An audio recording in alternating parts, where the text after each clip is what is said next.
Alors Bérangère, nous allons maintenant parler du marché de la montagne. Comment s'est passée l'année 2023 en montagne en Savoie? L'année 2023 est plutôt une bonne année en montagne sur le territoire de la Savoie. Certes, on a eu une fin de saison en location saisonnière un petit peu moins dynamique que ce qu'on espérait.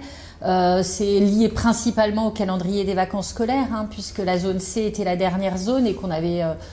on n'avait pas eu un très bel enneigement sur le début de la saison d'hiver, même s'il a beaucoup neigé en mars-avril, finalement les touristes sont plutôt partis sur cette période-là, sont plutôt partis sur d'autres destinations. Au niveau des ventes, on observe une baisse des ventes globales en termes de volume, mais qui n'est pas forcément identique selon les massifs, puisqu'on se rend compte que sur les stations Grand Domaine de Savoie, pour lesquelles les prix restent encore inférieurs à 7 500 € le mètre carré, on a une stabilisation des ventes et donc on peut constater qu'effectivement ces stations qui ont accès au domaine de ski et à un très beau taux d'enneigement avec des prix qui sont moins élevés que dans d'autres stations, effectivement elles continuent d'attirer.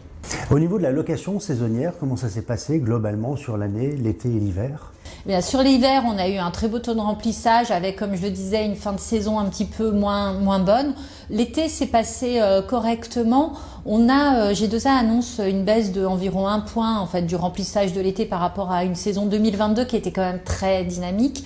Cela n'empêche que de toute façon, on a été résistant par rapport à ça et que malgré tout, la saison d'été continue d'avoir une clientèle qui vient aussi passer quelques courts séjours pour profiter un peu du grand air et de la randonnée. Ça n'empêche que c'est la saison en fait d'hiver qui est la plus importante et on peut constater, puisqu'on peut quand même le mettre sur l'année 2023, même si c'est sur la saison d'hiver 2023-2024, les vacances de Noël ont été très bonnes et effectivement on a vu un bon remplissage et une bonne fréquentation de nos stations pour les touristes à la fois français et étrangers. Quel est le profil justement des touristes qui fréquentent les stations de Savoie?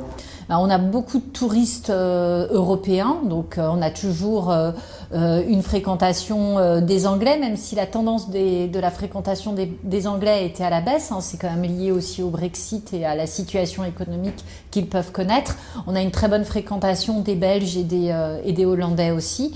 On a évidemment dans beaucoup de nos stations des Français qui viennent profiter de nos belles montagnes. Et sur certaines stations, on commence à avoir une fréquentation effectivement de touristes qui viennent d'Amérique du Sud et notamment des Brésiliens qui sont attirés par les stations des Alpes. Quel est le profil des acquéreurs? Est-ce que ce sont les mêmes profils un peu que les locataires?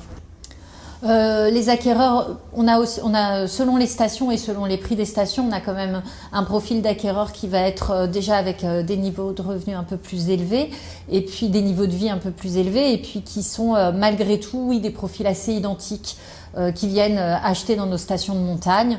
On a une clientèle française qui est attirée aussi par les stations type les Arcs ou la Plagne, en fait, qui sont des stations qui sont un petit peu moins chères que d'autres très belles stations.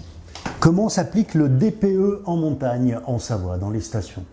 Contrairement à toutes les attentes qu'on pouvait avoir et les interrogations, puisqu'on attendait effectivement un projet de loi en décret d'application pour positionner les locations saisonnières avec le même calendrier que la location classique, pour l'instant, ça n'a pas été mis en application. Ce qui n'empêche que effectivement les propriétaires d'appartements à la montagne continuent avec leur copropriété et leur syndicat de copropriétaires de continuer de travailler sur la rénovation énergétique de leurs bâtiments. Mais effectivement, aujourd'hui, il n'y a pas eu d'imposition, ce qui est plutôt une bonne nouvelle pour le tourisme. Comment voyez-vous le reste de la saison de l'année 2024 en montagne, en Savoie? La saison s'annonce plutôt très bien. Puisqu'on a effectivement un très beau taux de remplissage. Donc c'est lié à trois phénomènes principaux. Donc il y a déjà le phénomène du calendrier, puisque c'est une année où le calendrier est plutôt favorable pour les vacances européennes, pour les vacances françaises, ce qui permet, et notamment on a notre zone C qui est la première zone aujourd'hui, ce qui fait qu'elle sera la première zone des vacances de printemps. Donc on a eu un très beau taux de remplissage pour la saison pour les vacances de Noël. On voit aussi un deuxième phénomène qui est l'enneigement. On a un très beau taux d'enneigement pour ce début de saison. Donc c'est évidemment à la fois très encourageant et à la fois très motivant pour une clientèle parfois de françaises ou étrangères de dernière minute qui a envie de venir au ski. Là aujourd'hui, les conditions sont remplies pour profiter du ski sous toutes ses formes.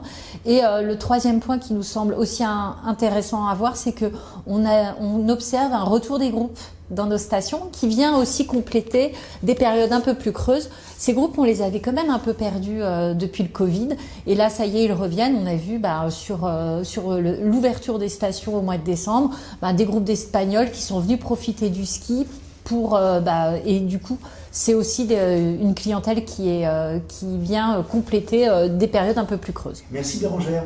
Au revoir Thierry.